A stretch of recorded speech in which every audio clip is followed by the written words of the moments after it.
ba iyawa bane, ba wani kala bane kake da shi. Abu ne wanda Allah ya tsaro a rayuwarka. Dole ka san cewa kai shugaba ne, kuma an rantsar da kai kan cewa za ka yi adalci. Dole ne kai makowa adalci.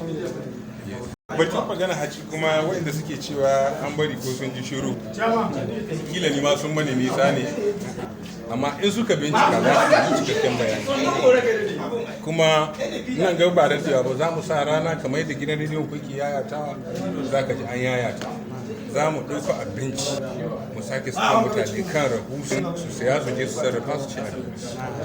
To wani rabin abin tambaya a nan shi ne su da dama za ka ga shugabanni suna aiwatar da abin da suka alƙawarta ma mutanen su lokacin yakin neman zaɓe. Wannan sassauci na kayan abinci da kake yi ma al'ummar karamar hukumar faka yana ɗaya daga cikin abin da kace idan sun zaɓe ka a za ka yi musu ko ko a daga baya wannan tunanin yanzu. Gaskiya babu shi a maganar campaign da mu. In an shiga wani yanayi mukan duba, kuma mutanen da suke tare da mu su ne suke fara gano cewa mutane suna cikin wani yanayi, ya kamata a fitar da abinci a taimake su. Masha Allah.